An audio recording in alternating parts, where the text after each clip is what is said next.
pertolongan serta bertaubat dari dosa-dosa kita. Wa na'udzu billahi min syururi anfusina. Dan nanti kepada Allah pula kita meminta agar dijauhkan dari keburukan-keburukan diri kita. Wa min sayyiati a'malina, dan dari segala dosa yang pernah kita lakukan.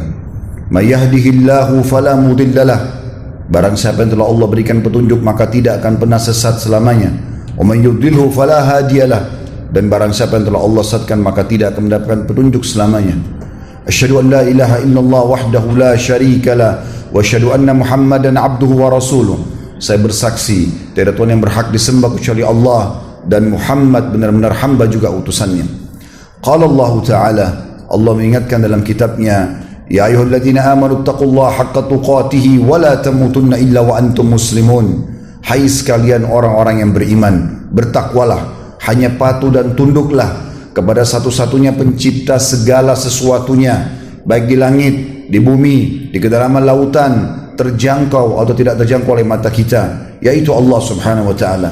Sebenar-benar patuh dan tunduk, dan jangan kalian meninggal dunia kecuali dalam keadaan Islam. Di ayat yang lain kalau Allah Ta'ala, ya ayuhan nasu taqu rabbakum alladhi khalaqakum min nafsin wahidah wa khalaqa minha zawjaha wa batha minhuma rijalan katsiran wa nisaa wattaqullaha alladhi tasaaluna bihi wal arham innallaha kana 'alaikum raqiba. Hai sekalian manusia, sekali lagi bertakwalah kepada Allah, hanya patuh dan tunduklah kepada Allah yang telah menciptakan kalian dari jiwa yang satu yaitu Adam alaihissalam, dan menciptakan dari jiwa yang satu istrinya Hawa alaihissalam, dan telah banyak memberikan keturunan laki-laki juga perempuan dari keduanya. Sekali lagi bertakwalah kepada Allah dan jagalah hubungan silaturahim, sesungguhnya Allah senantiasa mengawasi kalian. Di ayat yang ketiga qala Allah Ta'ala, ya ayyuhalladzina amanu taqullaha wa qulu qawlan sadida yuslih lakum a'malakum wa yaghfir lakum dhunubakum wa may yuti'illaha wa rasulahu faqad faza fawzan 'azima. Hai sekalian orang-orang yang beriman, sekali lagi bertakwalah, hanya patuh dan tunduklah kepada Allah, dan ucapkan kalimat yang benar, jujur, niscaya Dia akan memperbaiki amal-amal perbuatan kalian, mengampuni dosa-dosa kalian. Barang siapa yang mentaati Allah dan Rasulnya, maka dia telah mendapatkan kemenangan yang besar. Amma ba'd, fa inna asdaqal hadithi kitabullah. Kita tahu sebaik-baik rujukan umat Islam dalam segala lini kehidupan mereka, terutama ibadah, adalah kitabullah, Al-Quran. Wa khair hadi Muhammadin sallallahu alaihi wa ala alihi wa sahbihi wa sallam.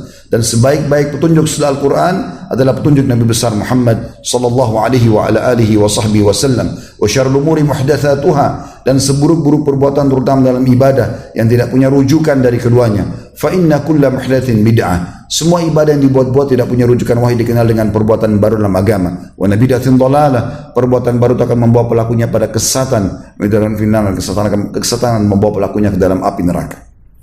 Saudaraku seiman rahimani wa rahimakumullah. Kesempatan pada kali ini kita akan membahas sebuah fenomena yang kita sayangkan sekali. Di negara kita sangat semarak, bahkan memang diramaikan. Di negara yang mayoritas muslim seperti Indonesia justru menonjol sekali, yaitu masalah sihir dan perdukunan. Saudaraku seiman, mereka adalah orang-orang yang melakukan kesyirikan kepada Allah Subhanahu wa Ta'ala. Dan Allah memastikan dalam surah An-Nisa, a'udzu billahi minasyaitonir rajim, innallaha la yaghfiru an yushraka bih wa yaghfiru ma duna dzalika liman syaa. Allah tidak akan pernah memaafkan dosa kesyirikan. Orang meninggal dalam keadaan syirik tidak akan diampuni sama sekali di akhirat nanti. Dan Allah masih mengampuni dosa-dosa selain syirik itu. Banyak sekali di antara kita yang tidak faham masalah ini. Dulu di Indonesia diistilahkan dengan nama dukun, dan selalu terlihat mereka tampil dengan seram. Rambut yang gondrong, kulitnya hitam, tongkat yang ada tengkoraknya, dan segala macam hal.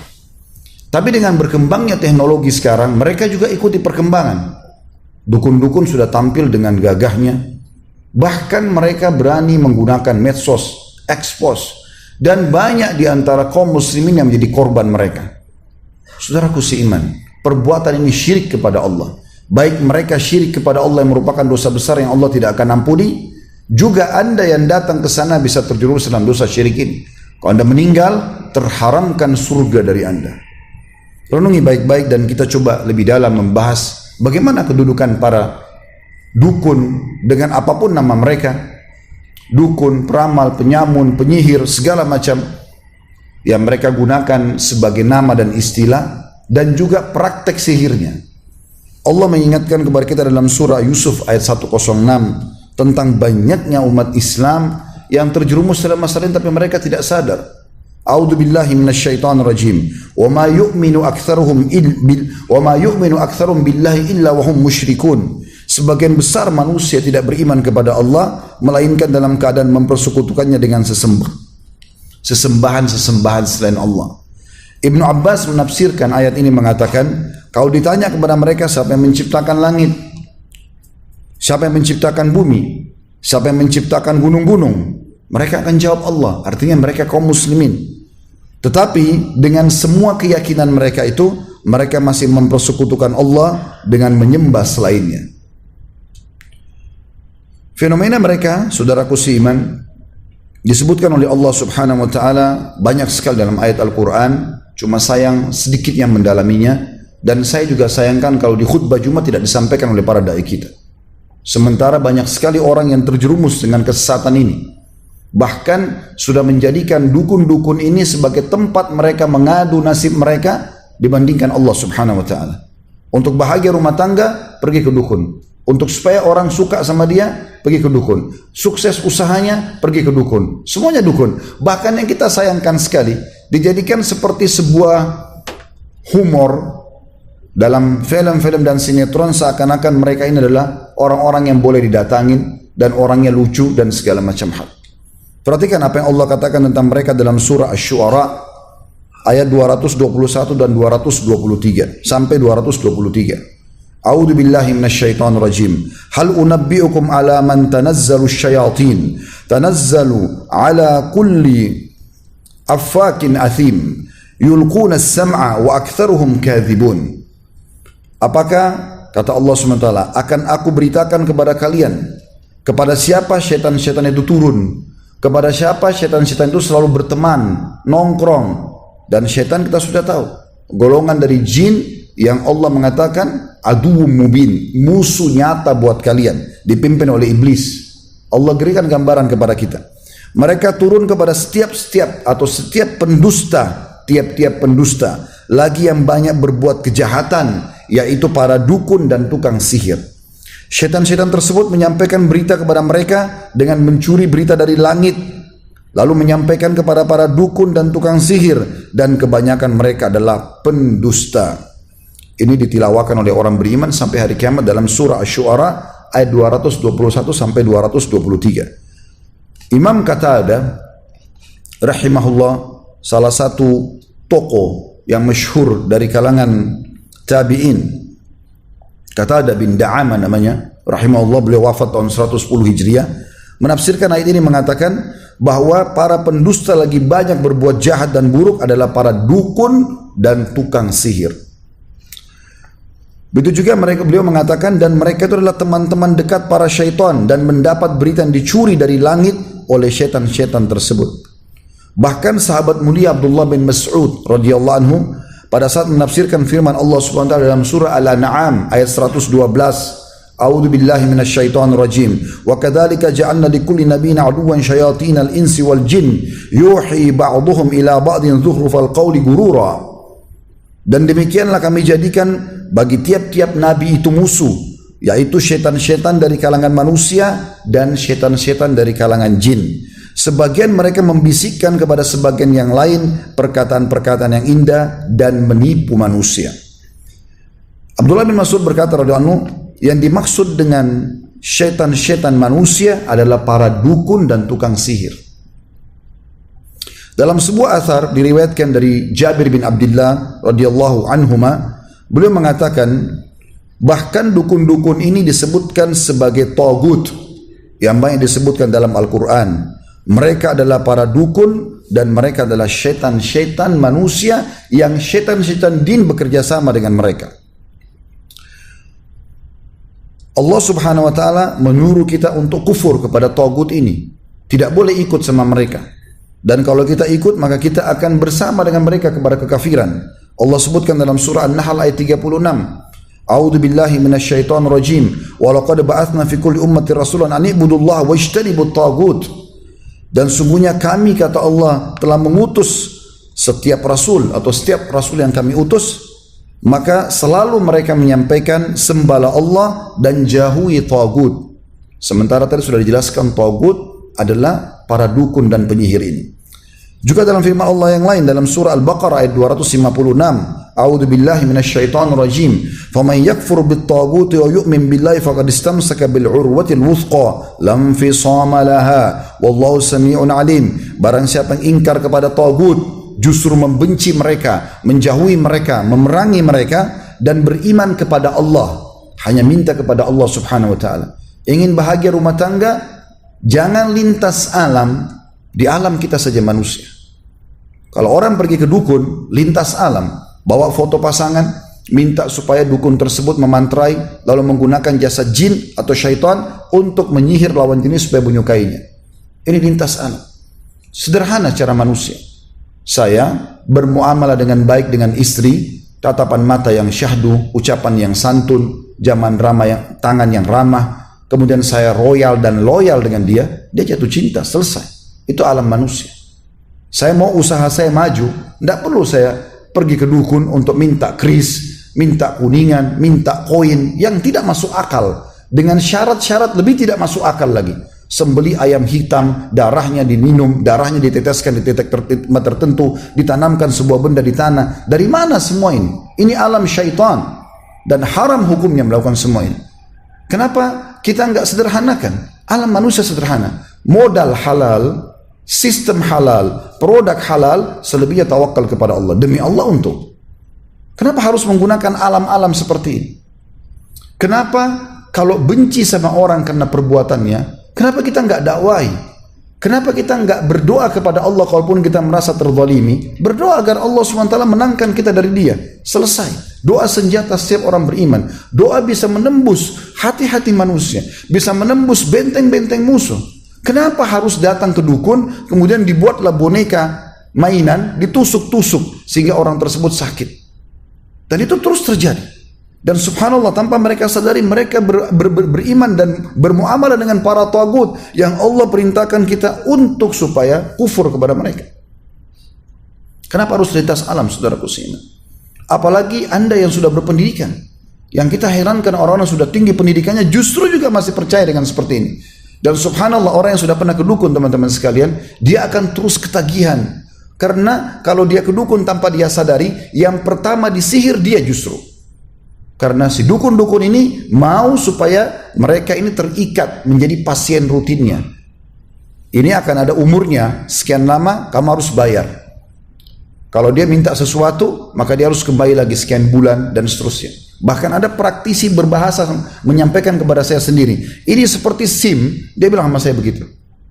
Kenapa seperti SIM? Maksudnya apa, Pak? Iya, ini harus diperbaharui dan berpanjang. Kalau enggak berlaku lagi sihirnya. Kenapa kita begitu bodoh membeli sebuah kertas, membeli sebuah kris, puluhan juta, ratusan juta? Kenapa untuk dapat jabatan harus pergi ke orang-orang bodoh ini? Kenapa enggak sujud kepada Allah? Kenapa enggak berdoa di sholat malam? Mana kita dari ajaran baginda Nabi SAW? Kenapa praktek ini dibiarkan? Hadis-hadis sahih melarang kita masalah itu. Dua buah hadis yang mulia. Kata Nabi SAW, siapa yang mendatangi dukun, peramal, penyamun, penyihir, bertanya, sebuah riwayat mengatakan belum percaya, baru tanya, iseng, coba terka tangan saya, coba terka nasib saya, coba buat istri saya suka, coba buat suami saya suka, coba usaha saya maju, coba supaya laris dagangan saya, dan segala macam hal. Maka tidak diterima sholatnya 40 hari. 40 hari yang lalu sudah dikerjakan hilang semua. Sekali ke dukun, 2 kali ke dukun, 3 kali ke dukun. Begitu beratnya perbuatan ini, 1 kali bertanya pada mereka saja, meramal nasib atau apapun sifatnya, 40 hari sholat kita ini luar biasa, bukan main-main. Hilang begitu saja. Hadis yang lain, dan ini orang kalau beriman teman-teman dan punya akal sehat, ya, itu pasti tidak mau menyanyiakan sholatnya. Sholat gak gampang. Anda hadir Jumat seperti ini bukan hal yang ringan, teman-teman sekalian. Mahal sekali nilainya, tapi bisa hilang 40 hari termasuk Jumatnya hanya dengan sekali ke orang bodoh ini. Sayang sekali. Setelah mereka banyak dihukum di tengah-tengah masyarakat kita, sampai dibakar hidup-hidup karena banyak masyarakat sudah tahu keburukan mereka. Kemudian mereka ganti nama tidak tanggung-tanggung. Orang pintar. Orang pintar dari mana ini? Ini orang bodoh, bukan orang pintar. Orang yang minta kepada jin. Teman-teman coba renungi baik-baik. Kenapa Allah tidak mengutus Rasul satupun dari para jin? Kenapa tidak ada dari jin? Gak ada. 124.000 nabi, diantaranya 313 Rasul, semua dari manusia. Karena manusia itu fi ahsani takwim. Kita ini yang terbaik. Jin itu cuma ikut sama kita sebenarnya. Bagaimana Anda yang sudah kuliah kemudian belajar dengan anak SD? Masuk akal gak sih? Gak masuk akal. Makanya jin-jin itu suruh hal-hal yang tidak masuk akal. Makan kotorannya sendiri, merusak segala macam hal yang tidak masuk akal. Minum darah, taruh ini, taruh itu, dan segala macam hal. Dalam majelis Syekh Utsaimin rahimahullah, seorang ulama di Saudi, ada satu orang datang dengan temannya. Temannya ini kebetulan punya ilmu kebal, diberikan sebuah jimat oleh seorang dukun. Kemudian temannya ini yang mukmin ini mengatakan, "Syekh, ini teman saya punya ilmu kebal." Kata syekhnya, "Sebentar, kita berhentikan dulu majelis. Apa benar kau punya ilmu kebal?" Dia mengatakan, "Iya, Syekh." Kemudian kata syekhnya, "Saya tahu kau diletakkan sesuatu di tubuhmu, jimat." Dia bilang, "Iya." "Baik, kau mau nggak saya ajak kamu dan disaksikan oleh semua orang di sini untuk buka jimat itu supaya kamu tahu apa isinya?" Dia bilang, "Tapi saya punya syarat, tidak boleh dibuka." "Baik, saya coba memberikan kepada kau jaminan dengan izin Allah tidak akan terjadi apa-apa. Apa yang selama ini dukun kamu menakut-nakuti kamu tidak akan terjadi apa-apa." Akhirnya setelah itu dia merasa oke, baik, dia mau. Dibukalah jimat tersebut, kain, dibuka jahitannya dengan jahitan yang sangat luar biasa. Dibuka, dalamnya ada lagi kain kecil. Dibuka lagi sampai 5-6 kain kurang lebih. Ternyata di dalamnya, teman-teman sekalian, mohon maaf, ini memang kotoran sapi yang sudah kering. Kenapa ini dipakai sebagai jimat? Karena jin atau syaitan yang ditugaskan oleh dukunnya tadi suka dengan bau itu sehingga selalu bersama dengan dia. Untuk apa semua ini? Kenapa kita masuk ke alam seperti ini? Dan akhirnya Syekh memberikan gambaran kepada dia, musnahkan ini, Allah SWT akan jadi penjagamu. Teman-teman, kalau Allah tidak jaga kita, gak usah kita lintas alam seperti itu. Kalau tidak jaga kita, kira-kira kita masih bisa sampai ke sini tadi. Teman-teman yang naik motor, apakah masih bisa aman dengan batu yang terlempar? Kita bisa saja kena setiap saat. Bisa saja tabrakan, bisa saja segala macam terjadi, tapi Allah menjaga kita. Allah kirim malaikat yang menjaga kita. Kenapa harus jin? Dan mereka ini kufur kepada Allah Subhanahu wa ta'ala. Mereka masih di bawah manusia, bukan di atas kita. Manusia paling sempurna ciptaan Allah Subhanahu wa ta'ala. Berhenti masalah ini, teman-teman sekalian. Jangan dianggap ini fenomena yang biasa, karena ini kufur kepada Allah Subhanahu wa ta'ala. Allah mengatakan tadi dalam Al-Baqarah ayat 256, barang siapa yang ingkar kepada tagut dan beriman kepada Allah, siapa yang ingkar kepada para dukun dan penyihir tersebut, lalu beriman kepada Allah, hanya minta kepada Allah, sesungguhnya dia telah berpegang pada buhul tali yang amat kuat. Dia akan bahagia di dunia, hidupnya tidak akan ada sesuatu yang samar. Di alam manusia tidak ada yang samar, jelas kok. Transaksi kita jelas, semuanya jelas. Akad nikah kita jelas, hubungan biologis jelas, semua jelas kok. Maka dia telah berpegang pada buhul yang sangat kuat dan tidak akan pernah putus, dan Allah Maha mendengar lagi Maha mengetahui. Bayangkan bagaimana buruknya profil para dukun, penyihir, penyamun dan seterusnya ini, teman-teman sekalian. Yang kita sayangkan, subhanallah, di zaman kita sekarang bahkan mereka berani masuk di medsos, mengadakan pelatihan-pelatihan ilmu santet, merusak hubungan suami istri, merusak rumah tangga orang, menyakiti orang lain, merusak pekerjaan orang lain. Ini semua, teman-teman sekalian, hal yang haram. Ayat yang paling jelas tentang masalah kekufuran mereka adalah Al-Baqarah 102. Bunyinya, a'udzubillahi minasyaitonir rajim. Wattaba'u ma tatlu asyayatin ala mulki Sulaiman wa ma kafara Sulaiman walakinna syayatin kafaru yu'allimuna an-nasa as-sihra wa ma unzila 'ala al-malakaini bi Babil Harut wa Marut wa ma yu'allimani min ahadin hatta yaqula innama nahnu fitnatun fala takfur fayata'allamuna minhuma ma yufarriquna bihi bainal mar'i wa zawji wa ma hum bidarrin bihi min ahadin illa bi idnillah wa yata'allamuna ma yadurruhum wa la yanfa'uhum wa laqad 'alimu laman ishtarahu ma lahu fil akhirati min khalaq wa la bi'sa ma syaraw bihi anfusahum law kanu ya'lamun. Kata Allah Subhanahu wa taala, dan mereka mengikuti apa yang dibaca oleh syaitan-syaitan pada masa kerajaan Sulaiman, dalam kurung, dan mereka mengatakan bahwa Sulaiman yang mengerjakan sihir. Syaitan menyebarkan fitnah itu. Sulaiman tidak mengerjakan sihir, kata Allah, ya. Hanya syaitan-syaitan itulah yang kafir, kata Allah. Allah memastikan mereka kafir karena mengerjakan sihir tersebut. Mereka mengajarkan sihir kepada manusia dan apa yang diturunkan kepada dua malaikat di negeri Babil, yaitu Harut dan Marut. Sedang keduanya tidak mengajarkan suatu kepada seorang pun sebelum mengatakan, sesungguhnya kami hanya cobaan bagimu, maka janganlah kamu kafir. Maka mereka mempelajari dari kedua malaikat tersebut apa yang dengan sihir itu mereka dapat menceraikan antara suami istri, dan mereka para ahli sihir itu tidak memberikan mudarat dengan sihirnya kepada seorang pun kecuali dengan izin Allah, dan mereka mempelajari sesuatu yang memberi mudarat kepada diri mereka sendiri dan tidak memberi manfaat, padahal sungguhnya mereka telah meyakini bahwa barang siapa yang menukarkan kitab Allah Al-Quran dengan sihir itu, tidak adalah baginya keuntungan di akhirat, dan amat jahatlah perbuatan mereka karena menjual diri mereka sendiri dengan sihir karena kalau mereka mengetahuinya. Ayat ini teman-teman dipastikan oleh para ulama jelas tentang kekufuran para penyihir. Disebutkan dalam kitab Zadul Masir jilid 1 halaman 122. Karena banyak hal, diantaranya mereka mengaku-ngaku mendengarkan hal yang gaib atau mengetahui hal yang gaib.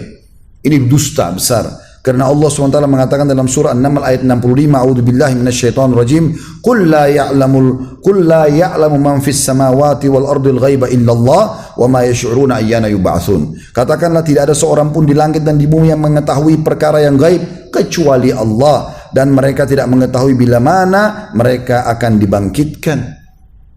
Nabi Muhammad SAW, apakah anda imani dia sebagai utusan Allah? Kalau tidak, percuma anda hadir di sini.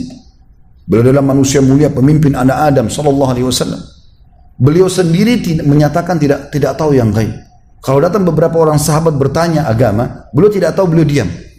Tunggu wahyu datang, baru beliau sampaikan. Sampai pernah ada seorang munafik hadir bersama Nabi SAW dalam satu perjalanan peperangan. Kemudian Nabi SAW kehilangan untanya. Setelah itu pemilik kemah, kebetulan Nabi SAW berada di sebuah kemah, ada seorang Ansar hadir di kemah itu, dia memiliki kemah di sebelah kemah Nabi SAW, di kemah itu ada orang munafik. Maka orang munafik itu di kemahnya sebelah ini mengatakan, waktu Nabi SAW bilang, untaku hilang, tolong carilah. Dia menyebarkan isu, dia mengatakan, ini kayak mengaku sebagai Nabi, masa untanya aja hilang dia nggak tahu. Memang munafik selalu begitu, memanaskan suasana supaya orang ragu dengan risalah dan wahyu ini. Maka yang terjadi teman-teman sekalian, Nabi SAW bilang di kemahnya, turun wahyu menyampaikan kepada beliau. Kata Nabi SAW dengan santun, walaupun orang yang sudah jahat sebenarnya. Kata Nabi SAW, kenapa ada di antara kalian yang mengatakan, ini kayak mengaku Nabi, untanya aja hilang dia nggak tahu. Ketahuilah, kata Nabi SAW, saya hanya manusia biasa seperti kalian. Saya tidak tahu yang gaib. Tapi sekarang wahyu telah turun kepadaku menyampaikan, kalau untaku ada di lembah itu, disebutkan lembah tertentu, talinya kekangnya tersangkut di salah satu dahan pohon, ambillah. Maka sahabat yang beriman pergi ke lembah tersebut mendapatkan unta tersebut. Kemudian pemilik kemah yang tadi ada orang munafik ini keluar dari kemah Nabi SAW ke kemahnya. Tahu dia mengatakan, tadi ada penyampaian Nabi SAW yang sedikit unik bagi kita. Beliau mengatakan, kenapa ada di antara kalian yang mengatakan, inikah yang mengaku Rasulullah lalu tidak tahu kalau untanya hilang di mana? Lalu Nabi SAW mengatakan, ketahuilah aku manusia biasa, aku tidak tahu yang gaib, tapi sekarang telah turun wahyu menyampaikan untaku dari lembah fulan, tali kakangannya terikat di satu dahan, maka ambillah. Maka kami pun pergi, kami temukan unta tersebut. Lalu orang-orang itu mengatakan, apa kau tahu siapa yang Nabi SAW target maksudkan tadi? Dia mengatakan tidak. Kata mereka, ini orangnya, munafik yang tadi bicara. Maka pemilik kemah itu mengebukin si munafik tadi. Tapi saksi bahasan kita bagaimana Nabi SAW sendiri mengatakan, saya tidak tahu yang gaib. Sering kali terjadi dalam riwayat, beliau menyampaikan kalau tidak tahu gaib. Bahkan dalam Al-Quran Allah mengatakan, walau kuntu alamul ghaib lastakthartu minal khairi wa ma massani as-su. Allah menyuruh Nabi Muhammad SAW mengatakan, kalau seandainya aku tahu hal yang gaib, maka aku tidak akan pernah ditimpa sesuatu yang buruk. Pasti aku akan dapat banyak kebaikan-kebaikan. Itu Nabi Muhammad SAW. Bagaimana dengan orang-orang seperti ini teman-teman sekalian? Ini betul-betul harus diperangi, bukan dibiarkan. Bahkan kalau hukum Islam berlaku teman-teman sekalian luar biasa. Kata Nabi SAW, haddus sahir darbatun bis saif. Hukumannya penyihir, penggal lehernya. Di Saudi sampai hari ini, kalau kepergok seorang dukun lagi praktek, nggak pakai negosiasi lagi udah. Nggak dipercaya lisannya, karena Allah katakan mereka pendusta. Bahkan saya berapa kali lihat cuplikan dukun-dukun ditangkap oleh pemerintahan Saudi, ditangkap resmi, dan mereka punya hayy amil ma'ruf nahi munkar, ada kementerian khusus mengurus masalah itu untuk menegakkan kebenaran dan melarang kemungkaran. Mereka kalau tangkap sampai dukunnya bersumpah, demi Allah saya tidak ngerti, demi Rasulullah pun sudah salah, sumpah begitu. Dan mereka salah. Mereka mengaku tidak dipercaya. Tangkap, berapa hari diproses langsung eksekusi, penggal. Itu sabda Nabi SAW, karena kerusakannya terlalu banyak. Banyak rumah tangga orang rusak gara-gara penyihir ini. Banyak orang sakit gara-gara penyihir ini. Banyak usaha orang bangkrut gara-gara penyihir ini. Terlalu banyak kerusakannya. Terlalu banyak kerusakannya. Dan makin mereka kufur kepada Allah, maka makin didukung oleh iblis. La'natullahi alaih. Kalau dia menyatakan saya kufur kepada Allah dan dia menghinakan ayat Al-Quran, biasanya ayat Al-Quran sengaja dituangkan dengan darah haid, dikencingin dan segala macam. Dan yang kita uniknya di Indonesia teman-teman, saya temukan sendiri, mereka bergelar-gelar sebagai pemimpin-pemimpin umat Islam, tapi ternyata dukun, pakai kopiah haji, ada di masjid, buka rumah anak yatim, tapi subhanallah dukun. Dan saya temukan sendiri, interaksi, ngobrol, akhirnya sampai dengan dia buat pengakuan, ya, kemudian dia berikan buhul-buhul itu. Subhanallah. Ini ditipu betul umat dengan masalah ini. Kalau orang yang tampil jelas tampangnya memang seperti dukun, mungkin masih bisa kita ingatkan. Tapi sekarang banyak mereka, kena tahu kita mayoritas muslim, mereka berpenampilan seperti kita. La haula wa la quwata illa billah. Teman-teman sekalian, cara sederhana membedakan. Kalau anda datang kepada seorang ustaz atau kiai yang benar, kalau anda punya masalah, maka dia akan mengatakan kembalilah tobat kepada Allah. Tidak ada syarat minta foto. Nggak ada syarat minta supaya sembeli ayam, supaya ini nggak ada dalam Islam. Seorang ustaz atau kiai yang benar dia hanya menyampaikan. Tapi kalau sudah mulai syarat-syarat, malam Jumat Kliwon lah, apalah segala macam, ini semua tidak ada dalam Islam. Bahkan teman-teman sekalian, banyak diantara kita tidak sadar mereka belajar ilmu kebal dengan menganggap itu adalah supaya bisa kebal. Dari mana ini?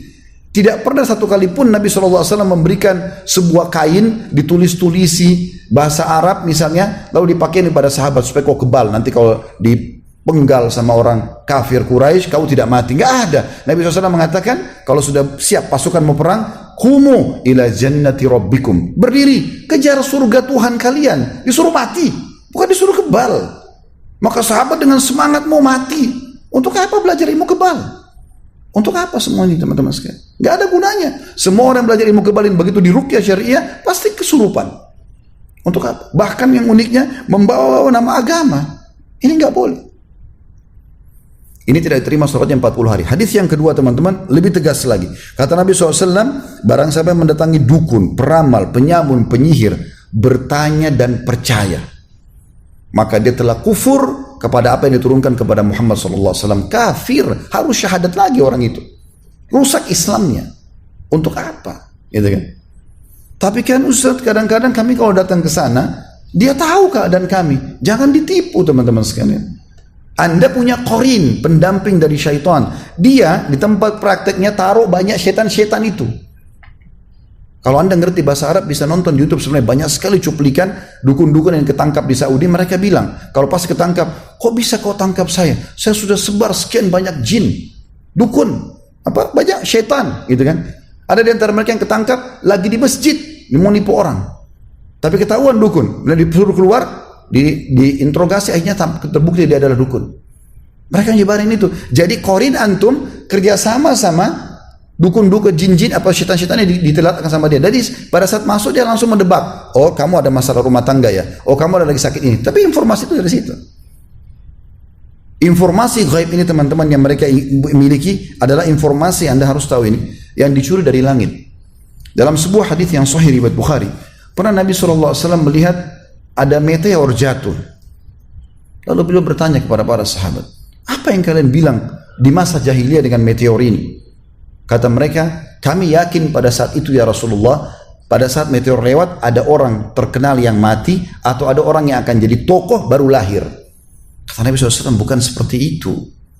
Sebenarnya adalah, ya, Nabi SAW jelaskan nih, bocoran buat kita.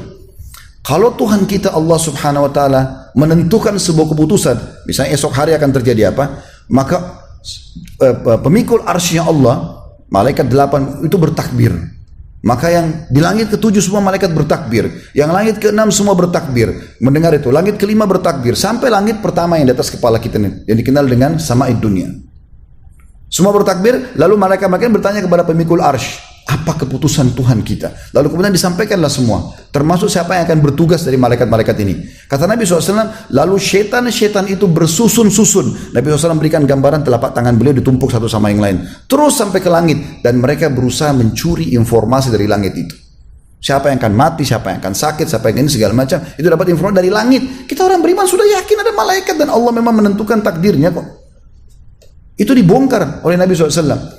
Maka para malaikat menunggu mereka dengan panah-panah api, bintang-bintang. Jadi meteor itu adalah serpian bintang yang digunakan malaikat untuk memanah setan-setan tersebut. Maka banyak di antara mereka yang mati terbakar, sebagian mereka lolos. Lalu mereka membisikkan kepada teman-teman mereka daripada dukun dan peramal apa yang akan terjadi, dan ketahuilah mereka ikutkan semua itu dengan 100 kedustaan. Jadi dukun sebenarnya kalau faham hadis ini pun sadar dia sedang ditipu oleh jinnya itu. Jangan Anda pikir setiap dia praktik dia berhasil. Tidak sama sekali. Saya lihat cuplikan sendiri seorang dukun, itu kalau dia mau panggil syaitannya, dia harus pakai baju merah, dia pegang pecut, dan dia harus cambuk dirinya sampai berdarah. Baru kemudian begitu. Kalau awal Anda mau praktekkan, Anda pergi bersemedi di sebuah gunung, di gua, di pinggir pantai, awal mau praktekkan itu, maka syaitan semua tidak berani mendekati Anda. Karena syaitan tahu, ini manusia, dia khalifah di muka bumi. Tahu makna khalifah? Kita ini pemimpin, teman-teman. Allah bilang tentang Nabi Adam kan, inni ja'ilun fil ardi khalifah. Saya ciptakan pemimpin di muka bumi. Kita pemimpin. Begitu manusia diturunkan di muka bumi ini nggak ada lagi. Tahu kenapa iblis tidak mau sujud kepada Adam? Karena dia dulu mau mengkandidatkan diri sebagai pemimpin di bumi. Tapi begitu Allah ciptakan Adam dan dia sempat naik ke langit dan dia bersama malaikat melihat itu, dia tahu nggak ada lagi peluang buat dia. Maka dia tidak mau sujud kepada Adam. Dan dia berjanji akan membenci Adam alaihissalam, semua keturunannya akan disesatkan dengan janji dia tentunya. Maka teman-teman sekalian, dipanahlah mereka-mereka ini dan mereka kembali menyampaikan informasi dusta kepada para dukun-dukun tersebut. Informasi langit semua itu. Kita sebenarnya tidak perlu semua ini. Kenapa harus melakukan perbuatan seperti ini? Dan itu disebutkan dalam hadis Bukhari tentang masalah tersebut. Tentu cukup panjang bahasa ini teman-teman sekalian, tapi saya ingin ringkaskan dengan poin yang tidak kalah pentingnya adalah, lalu bagaimana kita menyelamatkan diri daripada dukun dan penyihir ini? Yang pertama, kenali mereka. Ya. Cara mengenali dukun dan praktek sihirnya, yang pertama itu umumnya ya tempat mereka itu biasanya gelap, remang-remang. Ya. Dan ini memang tujuannya pada saat antum masuk ke situ harus dalam kondisi takut. Kalau nggak takut nggak bisa. Orang pada saat mau hipnotis orang lain itu dibuat dulu ini percaya nggak atau takut nggak, baru ditepuk baru bisa terpengaruh. Kalau orang itu tidak takut dia nggak bisa. Jinnya pun bisikin kepada orang-orang itu, ini nggak bisa dihipnotis. Kadang-kadang mungkin Anda lihat di acara panggung disuruh turun itu. Kenapa? Karena ini orang nggak bisa dihipnotis. Orang-orang yang lemah yang bisa dihipnotis gitu. Maka mereka biasa begitu. Kalau sekarang memang sudah sedikit maju, mereka sudah tampil dengan penampilan yang lebih rapi dan segala macam, tapi tetap ada syarat-syarat yang lain. Ada yang lain, mereka suka memberikan syarat.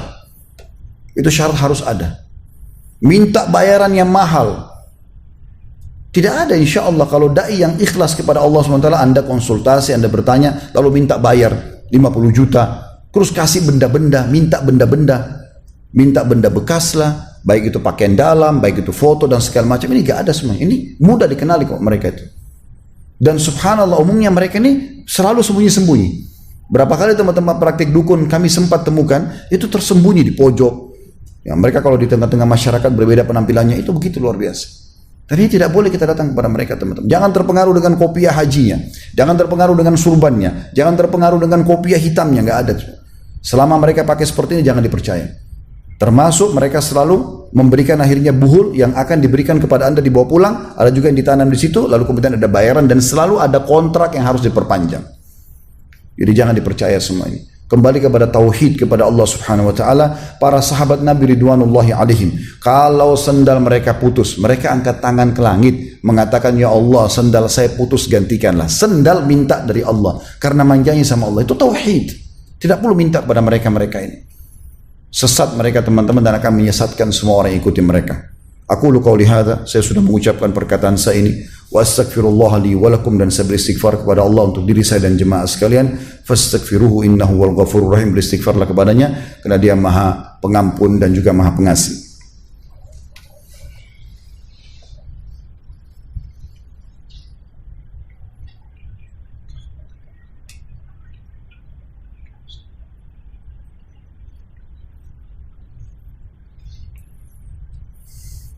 Alhamdulillah, wassalatu wassalamu ala rasulillah. Segala puji dan puja kehadirat Allah subhanahu wa ta'ala, juga salawat dan taslim kepada Nabi besar Muhammad sallallahu alaihi wa ala alihi wa sahbihi wasallam. Sebelum berdoa, takut, cinta, apapun sifatnya, termasuk tunduk hanya kepada Allah subhanahu wa ta'ala. Renungi teman-teman sebab turunnya beberapa ayat dalam surah Jin. Allah gambarkan tentang jin. Orang-orang Arab jahiliyah dulu, mereka terbiasa setiap kali mereka jalan satu perjalanan, lalu mereka mampir di sebuah lembah. Pada saat mereka sudah tancapkan kemah-kemah mereka, maka yang pertama dilakukan adalah pemimpin kafilah itu, perjalanan itu keliling kepada seluruh orang yang ikut sama dia, minta bekalnya, seikhlasnya, kasih makanan, kasih baju.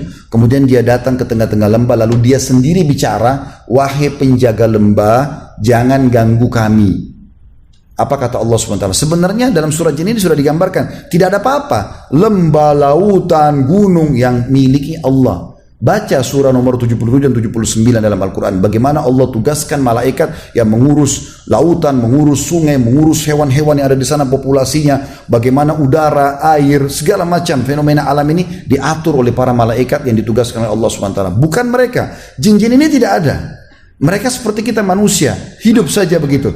Tapi pada saat manusia memanggil-manggil mereka, ya, menunjukkan kalau mereka takut dan minta tolong, maka Allah mengatakan fazaduhum rahaqa, maka syaitan-syaitan itu makin mengerjain mereka, makin dikerjain. Kalau ada rumah dijual teman-teman sekalian murah karena ada orang bunuh diri atau ada orang dibunuh, saran saya dari mimbar ini beli. Jangan pernah percaya, oh nanti ada ruh gentayangan. Ini bohong besar. Mana ruh gentayangan itu? Ada yang pernah lihat? Tidak ada semua itu teman-teman sekalian. Kalau orang itu dibunuh, dia dibunuh mati. Kalau dia orang muslim, dia mati syahid. Dan kuburannya dia nikmati menjadi taman dari taman surga. Kalau dia orang kafir, disiksa di kuburan. Nggak ada waktu untuk gentayangan ganggu orang. Nggak ada waktu. Lalu itu dari mana Ustaz? Itu dari setan-setan di sekitar rumah itu. Kalau pagar rumah itu 10 meter, antum lagi lewat di situ, maka setan itu kumpul semua. Tuh yang gantung diri itu, rambutnya panjang, matanya belalak, keluar dari hidungnya. Kalau antum takut, maka betul-betul kita lihat ke sana, lihat itu. Tapi kalau ada teman sebelah kita yang tidak takut, kamu lihat gak? Dia bilang tidak. Karena dia nggak takut. Makin banyak orang takut, maka makin jadi itu. Seperti di perkampungan kita sering begitu. Oh jangan lewat di sungai itu kalau malam-malam. Nanti ada nenek-nenek. Atau nanti ada buaya kepalanya manusia lah, kuda kepalanya manusia. Ini khurafat dari mana ini? Kenapa harus dibiarkan semua ini? Bohong. Demi Allah teman-teman, antum lewat di kuburan malam hari, mau berenang malam hari di lautan, di sungai, gak ada masalahnya. Kecuali yang memang fitrah, ada buaya, ada apa segala macam. Itu pun antum kalau baca, a'udzu bikalimatillahi tammat min syarri ma khalaq, dan beberapa doa lain, antum akan selamat karena penciptanya semua itu adalah Allah SWT. Kembali kepada tauhid yang benar, kita akan aman dalam hidup kita insyaallah. Mari kita hadirkan hati dan pikiran kita untuk berdoa kepada Allah Subhanahu wa taala, semoga Allah ijabah doa kita.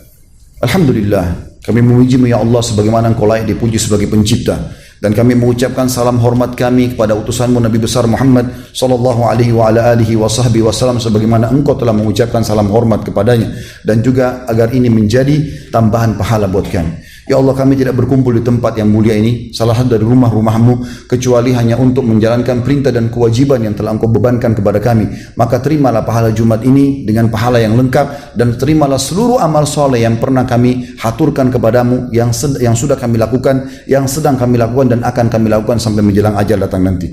Ya Allah, maafkanlah semua kesalahan kami, kesalahan kedua orang tua kami, seluruh kerabat kami, seluruh muslimin dan muslimat, mukminin dan mukminat yang hidup dan juga yang sudah meninggal.